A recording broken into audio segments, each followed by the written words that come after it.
بسم اللہ الرحمن الرحیم نحمدہ ونصلی علی رسولہ الکریم۔ پچھلی قسط میں ہم نے یہاں تک پڑھا تھا کہ حضور صلی اللہ علیہ وآلہ وسلم کے دادا عبد المطلب نے آپ صلی اللہ علیہ وسلم کا نام محمد رکھا تھا صلی اللہ علیہ وسلم، اور آپ کی والدہ ماجدہ حضرت آمنہ نے آپ صلی اللہ علیہ وسلم کا نام محمد اور احمد رکھا تھا۔ اس سے آگے ہم پڑھتے ہیں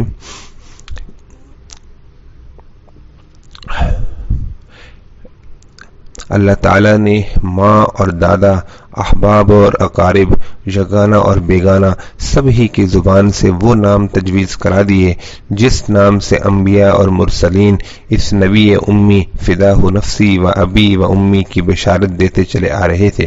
جس طرح حضرت عبد المطلب کا تمام بیٹوں میں صرف آپ صلی اللہ علیہ وسلم کے والد ماجد کا ایسا نام تجویز کرنا جو اللہ تعالیٰ کے نزدیک سب سے زیادہ محبوب ہو، یعنی عبداللہ نام رکھنا، یہ القائے ربانی تھا، اسی طرح آپ صلی اللہ علیہ وسلم کا نام مبارک محمد اور احمد رکھنا یہ بھی بلا شبہ الہام رحمانی تھا، جیسا کہ علامہ نووی رحمۃ اللہ علیہ نے شرح مسلم میں ابن فارس وغیرہ سے نقل کیا ہے کہ حق تعالی شانہ نے آپ صلی اللہ علیہ وسلم کے گھر والوں کو الہام فرمایا، اس لیے یہ نام رکھا گیا، اور یہی دو نام حق تعالی شانہ نے قرآن کریم میں بھی ذکر فرمائے ہیں۔ سورہ فتح میں اللہ تعالی نے ارشاد فرمایا محمد الرسول اللہ، محمد صلی اللہ علیہ وسلم اللہ کے رسول ہیں، اور سورہ صف میں اللہ تعالی نے ارشاد فرمایا وَإِذْ قَالَ عِيسَى ابْنُ مَرْيَمَ يَا بَنِي إِسْرَائِيلَ إِنِّي رَسُولُ اللَّهِ إِلَيْكُمْ مُصَدِّقًا لِمَا بَيْنَ يَدَيَّ مِنَ التَّوْرَاةِ وَمُبَشِّرًا بِرَسُولٍ يَأْتِي مِن بَعْدِي اسْمُهُ أَحْمَدُ۔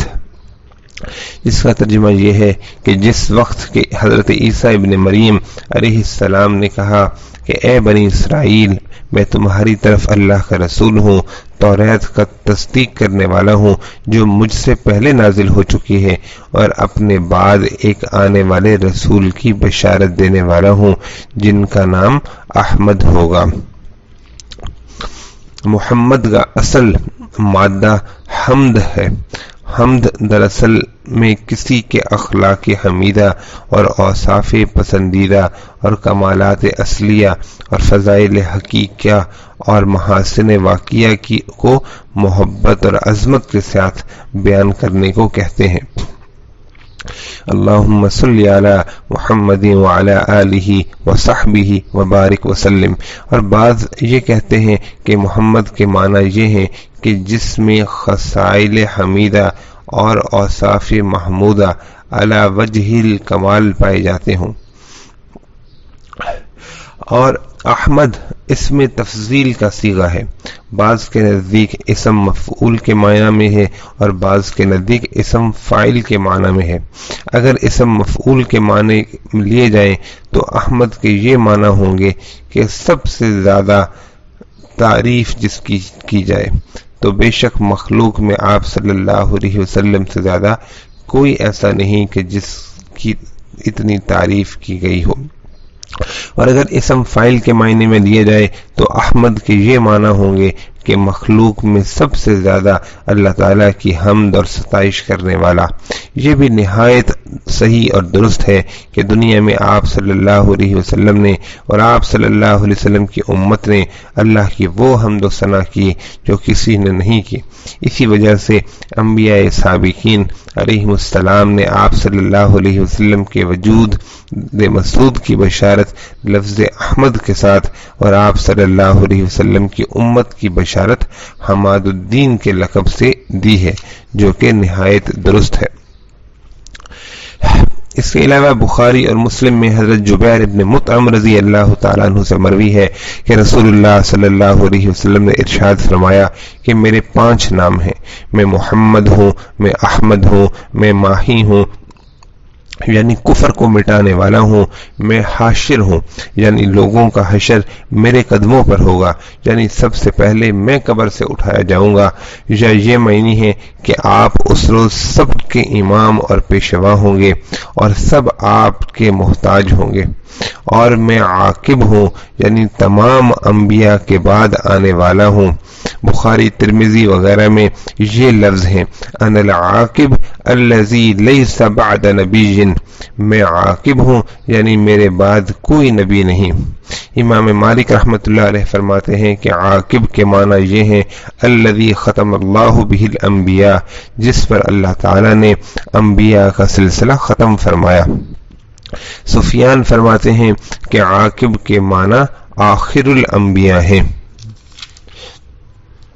آپ صلی اللہ علیہ وآلہ وسلم کے اور بھی بہت سے نام ہیں، مگر اس حدیث میں 5 کی تخصیص غالباً اس لیے فرمائی کہ آپ صلی اللہ علیہ وسلم کے مخصوص نام انبیاء سابقین علیہ السلام کے صحیفوں میں زیادہ مشہور یہی 5 نام ہیں۔ حافظ ابن سید الناس فرماتے ہیں کہ حق تعالی شانہ نے عرب اور عجم کے دلوں اور زبانوں پر ایسی مہر لگائی کہ کسی کو محمد اور احمد نام رکھنے کا خیال ہی نہیں آیا۔ اسی وجہ سے قریش نے متعجب ہو کر عبد المطلب سے یہ سوال کیا تھا کہ آپ نے یہ نیا نام کیوں تجویز کیا جو آپ کی قوم میں کسی نے نہیں رکھا؟ لیکن ولادت باسعادت سے کچھ عرصہ پہلے لوگوں نے جب علماء بنی اسرائیل کی زبانی یہ سنا کہ ان قریب ایک پیغمبر محمد اور احمد کے نام سے پیدا ہونے والے ہیں تو چند لوگوں نے اسی امید پر اپنی اولاد کا نام محمد رکھا۔ مشیت ربانیہ اور حکمت الہیہ نے ایسا انتظام کیا کہ کسی نے بھی دعوی نبوت نہیں کیا تاکہ محمد مصطفیٰ اور احمد مجتبیٰ صلی اللہ علیہ وسلم کی نبوت و رسالت میں کسی قسم کا اشتباہ یعنی شک پیش نہ آئے۔ آپ صلی اللہ علیہ وآلہ وسلم کی کنیت۔ آپ صلی اللہ علیہ وسلم کی سب سے مشہور و معروف کنیت ابو القاسم ہے صلی اللہ علیہ وسلم، جو آپ صلی اللہ علیہ وسلم کے سب سے بڑے صاحبزادہ قاسم کے نام پر ہے۔ دوسری کنیت ابو ابراہیم ہے، جو حضرت انس رضی اللہ تعالیٰ عنہ سے مروی ہے کہ جب ماریہ قبطیہ رضی اللہ تعالیٰ عنہ کے بطن سے حضرت ابراہیم رضی اللہ تعالیٰ عنہ پیدا ہوئے تو جبرائیل علیہ السلام آپ صلی اللہ علیہ وسلم کی خدمت میں حاضر ہوئے اور یہ فرمایا، السلام علیکہ یا ابا ابراہیم، سلام ہو آپ پر اے ابو ابراہیم۔ ختنہ کے بارے میں 3 قول ہیں۔ ایک قول تو یہ ہے کہ حضور صلی اللہ علیہ وسلم مختون پیدا ہوئے۔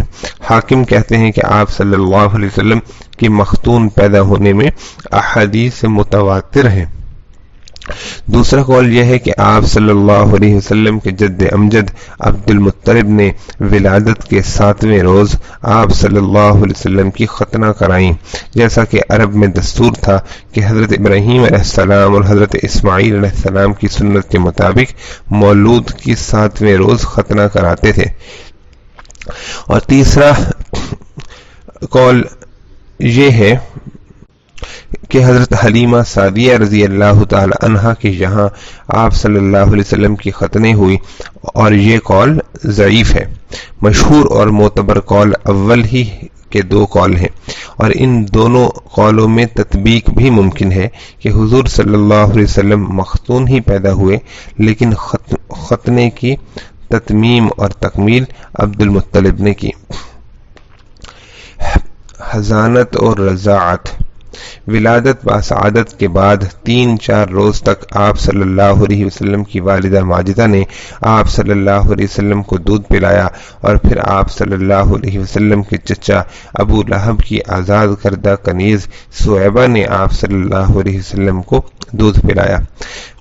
آپ صلی اللہ علیہ وسلم کے چچا ابو لہب کو جب سویبہ نے آپ صلی اللہ علیہ وسلم کی ولادت باسعادت کی خوشخبری سنائی تو ابو لہب نے اسی خوشی میں اسی وقت سویبہ کو آزاد کر دیا، اور سویبہ ہی نے آپ صلی اللہ علیہ وسلم سے پیشتر آپ کے سگے چچا حضرت حمزہ رضی اللہ تعالی عنہ کو بھی دودھ پلایا تھا۔ اس لیے حضرت حمزہ رضی اللہ تعالی عنہ اور آپ صلی اللہ علیہ وسلم رضائی بھائی ہیں، اور آپ صلی اللہ علیہ وسلم کے بعد سویبہ نے ابو سلمہ کو بھی دودھ پلایا۔ صحیح بخاری شریف میں ام المومنین حضرت ام حبیبہ رضی اللہ تعالی عنہا سے مروی ہے کہ میں نے ایک بار رسول اللہ صلی اللہ علیہ وسلم کی خدمت میں عرض کیا کہ میں نے یہ سنا ہے کہ آپ صلی اللہ علیہ وسلم ابو سلمہ کی بیٹی درہ سے نکاح کا ارادہ رکھتے ہیں۔ آپ صلی اللہ علیہ وسلم نے بطور تعجب فرمایا کہ ام سلمہ کی بیٹی سے جو میری تربیت میں ہے، اگر درہ میری ربیبہ نہ ہوتی تب بھی میرے لیے حلال نہیں ہو سکتی، کیونکہ وہ میری رضائی بھتیجی ہے، اس لیے کہ مجھ کو اور اس کے باپ ابو سلمہ کو صہیبہ نے دودھ پلایا تھا۔ اور ابن عباس رضی اللہ تعالیٰ عنہ سے مروی ہے کہ نبی کریم صلی اللہ علیہ وسلم سے عرض کیا گیا کہ اگر آپ صلی اللہ علیہ وسلم حضرت حمزہ رضی اللہ تعالیٰ عنہ کی بیٹی سے نکاح فرما لیں تو کیسا ہے؟ تو آپ صلی اللہ علیہ وسلم نے فرمایا کہ وہ میری رضائی بھتیجی ہے۔ صہیبہ کے اسلام میں علماء کا اختلاف ہے۔ حافظ ابو منذر نے صہیبہ کو صحابیات میں ذکر کیا ہے، واللہ سبحانہ وتعالی اعلم۔ نبی کریم صلی اللہ علیہ وسلم صہیبہ کا بہت اکرام فرماتے تھے۔ حضرت خدیجہ رضی اللہ تعالی عنہا سے نکاح ہو جانے کے بعد صہیبہ آپ صلی اللہ علیہ وسلم کی خدمت میں حاضر ہوا کرتی تھیں۔ ہجرت کے بعد بھی مدینہ منورہ سے آپ صلی اللہ علیہ وسلم صہیبہ کے لیے کبھی ہدیہ بھیجتے۔ جب مکہ مکرمہ فتح ہوا تو آپ صلی اللہ علیہ وسلم نے صہیبہ اور ان کے بیٹے مسروح کو دریافت کیا۔ معلوم ہوا کہ دونوں کا انتقال ہو چکا ہے۔ پھر فرمایا کہ اس کے اقارب میں کوئی زندہ ہے تاکہ اس کے ساتھ کچھ سلوک اور احسان فرمائیں۔ معلوم ہوا کہ اس کے خیش و اقارب میں کوئی بھی زندہ نہیں۔ مرنے کے بعد ابو لہب کو کسی نے خواب میں دیکھا کہ نہایت بری حالت میں ہے۔ پوچھا کہ کیا حال ہے؟ ابو لہب نے کہا کہ میں نے تمہارے بعد کوئی راحت نہیں دیکھی مگر صرف اتنی کہ صہیبہ کے آزاد کرنے کی وجہ سے سر انگشت کی مقدار پانی پلا دیا جاتا ہے، یعنی جس انگشت یعنی انگلی کے اشارے سے آزاد کیا تھا اس قدر مجھ کو پانی مل جاتا ہے۔ علامہ سہیلی رحمۃ اللہ علیہ فرماتے ہیں کہ ایک بار حضرت عباس رضی اللہ تعالیٰ عنہ نے ابو لہب کو خواب میں دیکھا، بہت ہی بری حالت میں ہے، اور یہ کہتا ہے کہ میں نے تمہارے بعد کوئی راحت نہیں دیکھی مگر یہ کہ ہر دوشنبے کو عذاب میں تخفیف ہو جاتی ہے۔ صہیبہ کے بعد حلیمہ سعدیہ رضی اللہ تعالی عنہا نے آپ صلی اللہ علیہ وسلم کو دودھ پلایا۔ عرب میں یہ دستور تھا کہ شرفاء اپنے شیر خوار بچوں کو ابتدا ہی سے دیہات میں بھیج دیتے تھے تاکہ دیہات کی صاف اور شفاف آب و ہوا میں ان کی نشو و نما ہو، زبان ان کی فصیح ہو اور عرب کی اصلی تمدن اور عربی خصوصیات ان سے علیحدہ نہ ہوں۔ چنانچہ حضرت عمر رضی اللہ تعالیٰ عنہ کا قول ہے کہ معد بن عدنان کی حیت کو اختیار کرو، یعنی عجم کا لباس، اور ان کی حیت نہ اختیار کرو، اور شدائد پر صبر کرو اور موٹا پہنو، یعنی تنعم میں نہ پڑھو۔ حضرت ابوبکر صدیق رضی اللہ تعالیٰ عنہ نے ایک مرتبہ عرض کیا کہ یا رسول اللہ صلی اللہ علیہ وسلم، آپ صلی اللہ علیہ وسلم کی زبان نہایت فصیح ہے۔ آپ صلی اللہ علیہ وسلم نے فرمایا کہ اول تو میں قریش سے ہوں اور پھر بنی سعد میں نے دودھ پیا ہے۔ اسی دستور کے مطابق ہر سال بنی سعد کی عورتیں شیر خوار بچوں کی تلاش میں مکہ آیا کرتی تھیں۔ حلیمہ فرماتی ہیں کہ میں اور بنی سعد کی عورتیں شیر خوار بچوں کی تلاش میں مکہ مکرمہ آئے۔ میرے ساتھ میرا شوہر اور میرا ایک شیر خوار بچہ تھا۔ سواری کے لیے ایک لاغر اور دبلی گدھی اور ایک اونٹنی جس کا یہ حال تھا کہ ایک قطرہ دودھ کا اس سے نہ نکلتا تھا کہ ہم بھوک کی وجہ سے رات بھر نہ سوتے۔ بچے کا یہ حال تھا کہ تمام شب بھوک کی وجہ سے روتا اور بلبلاتا، اور میرے پستانوں میں اتنا دودھ نہ تھا کہ جس سے بچہ سیر ہو سکے۔ کوئی عورت ایسی نہ رہی کہ جس پر آپ صلی اللہ علیہ وسلم پیش نہ کیے ہوں، مگر جب یہ معلوم ہوتا کہ آپ صلی اللہ علیہ وسلم یتیم ہیں تو فوراً انکار کر دیتی کہ جس کا باپ ہی نہیں اس سے حق الخدمت ملنے کی کیا توقع کی جائے، مگر یہ کسی کو معلوم نہ تھا۔ کہ یہ یتیم نہیں بلکہ در یتیم ہے، اور یہ وہ مبارک مولود ہی ہے کہ جس کے ہاتھوں میں کیسر و کسرا کی خزائن کی کنجیاں رکھی جانے والی ہیں۔ دنیا میں اگرچہ اس کا کوئی والی اور مربی اور حق الخدمت دینے والا نہیں، مگر وہ رب العالمین جس کے ہاتھ میں تمام زمین اور آسمان کے بے شمار خزائن ہیں، وہ اس یتیم کا والی اور متولی ہے، اور اس کی پرورش اور تربیت کرنے والوں کو وہم و گمان سے زائد حق الخدمت دینے والا ہے۔ سب عورتوں نے شیر خوار بچے لیے، صرف حلیمہ خالی رہ گئیں۔ جب روانگی کا وقت آیا تو حلیمہ کو خالی ہاتھ جانا شاک معلوم ہوا۔ یکایک غیب سے حلیمہ کے دل میں اس یتیم کے لینے کا نہایت قوی داعیہ اور شدید تقاضا پیدا ہوا۔ حلیمہ نے اپنے شوہر سے جا کر کہا کہ اللہ کی قسم میں ضرور اس یتیم کے پاس جاؤں گی اور ضرور اس کو لے کر آؤں گی۔ شوہر نے کہا کہ اگر تو ایسا کرے تو کوئی حرج نہیں، امید ہے کہ حق تعالی شانہ اس کو ہمارے لیے خیر و برکت کا سبب بنائے۔ برکت لغت میں خیر الہی کا نام ہے، یعنی اس خیر اور اس بھلائی کا نام ہے جو براہ راست اللہ کی طرف سے نازل ہو اور اسباب ظاہری کو اس میں دخل نہ ہو۔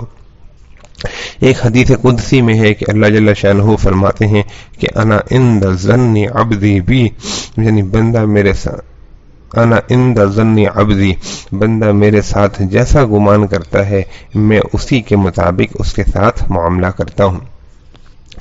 حلیمہ اس برکت کی امید پر آپ صلی اللہ علیہ وسلم کو لے آئیں۔ اللہ نے اسی امید کے مطابق ان پر برکتوں کے دروازے کھول دیے۔ بنی سعد کی اور عورتوں نے مخلوق سے طمع باندھی اور حلیمہ نے خالق سے امید باندھی۔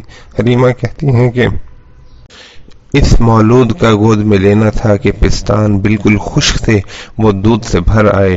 اتنا دودھ ہوا کہ آپ صلی اللہ علیہ وسلم بھی سیراب ہو گئے اور آپ کا رضائی بھائی بھی سیر ہو گیا۔ اونٹنی کا دودھ دہنے کے لیے اٹھے تو دیکھتے ہیں کہ وہ تھن دودھ سے بھرے ہیں۔ میں اور میرے شوہر نے خوب سیر ہو کر دودھ پیا۔ رات نہایت آرام سے گزری۔ صبح ہوئی تو شوہر نے حلیمہ سے کہا کہ اے حلیمہ، خوب سمجھ لے، اللہ کی قسم تو نے بہت ہی مبارک بچہ لیا ہے۔ اس پر حلیمہ نے کہا کہ اللہ کی قسم میں یقین سے کہتی ہوں کہ البتہ میں اللہ سے یہی امید رکھتی ہوں۔ اب قافلے کی روانگی کا وقت آیا اور سب سوار ہو کر چل پڑے۔ حلیمہ بھی اس مولود مسعود کو لے کر سوار ہوئیں۔ حلیمہ کی وہ دبلی پتلی سواری جس کو پہلے چابک مار مار کر ہنکایا جاتا تھا، وہ اب برق رفتار ہے اور کسی طرح تھامے نہیں تھمتی۔ وہ اس وقت ایک نبی کی سواری بنی ہوئی ہے۔ ساتھ والی عورتوں نے پوچھا کہ اے حلیمہ، کیا یہ وہی سواری ہے؟ اس نے کہا کہ ہاں۔ عورتوں نے کہا کہ واللہ اس وقت تو اس کی شان ہی جدا ہے۔ اس طرح ہم بنی سعد میں پہنچے۔ اس وقت بنی سعد کی سرزمین میں زیادہ تر قحط تھا۔ میری بکریاں جب شام کو چراگاہ سے واپس آتی تو دودھ سے بھری ہوتی اور دوسروں کی بکریاں بالکل بھوکی آتی، تھنوں میں ایک قطرہ دودھ نہ ہوتا۔ یہ دیکھ کر لوگوں نے اپنے چرواہوں سے کہا کہ تم بھی اسی جگہ چرایا کرو جہاں حلیمہ کی بکریاں چرتی ہیں۔ چنانچہ ایسا ہی کیا گیا، مگر پھر بھی یہی ہوا کہ شام کو حلیمہ کی بکریاں پیٹ بھری ہوئی آتی اور دودھ سے لبریز ہوتی اور دوسروں کی بکریاں بھوکی واپس آتی، تھنوں میں دودھ کا ایک قطرہ نہ ہوتا۔ حلیمہ کہتی ہیں کہ اللہ تعالی ہم کو اسی طرح خیر و برکت دکھلاتا رہا اور ہم اللہ کی طرف سے اس طرح خیر و برکت کا مشاہدہ کرتے رہے۔ اسی طرح جب 2 سال پورے ہو گئے تو میں نے آپ صلی اللہ علیہ وسلم کا دودھ چھڑا دیا۔ جب 2 سال پورے ہو گئے تو حلیمہ آپ صلی اللہ علیہ وسلم کو لے کر مکہ مکرمہ آئیں تاکہ حضرت آمنہ کی امانت ان کے حوالے کر دیں، مگر آپ صلی اللہ علیہ وسلم کے وجود بابرکات کی وجہ سے اللہ جل شانہ کی جو برکتیں مبذول تھیں، اس وجہ سے حلیمہ نے حضرت آمنہ سے درخواست کی کہ اس در یتیم کو چند روز میرے پاس مزید چھوڑ دیں۔ ان دنوں میں مکہ میں وبا بھی تھی۔ ادھر حلیمہ کا غیر معمولی اصرار، اس لیے حضرت آمنہ نے حلیمہ کی درخواست منظور کر لی اور آپ صلی اللہ علیہ وسلم کو ہمراہ لے جانے کی اجازت دے دی۔ حلیمہ آپ صلی اللہ علیہ وسلم کو لے کر بنی سعد واپس آ گئیں۔ چند ماہ گزرنے کے بعد آپ صلی اللہ علیہ وسلم بھی اپنے رضاعی بھائیوں کے ساتھ جنگل میں بکریاں چرانے کے لیے جانے لگے۔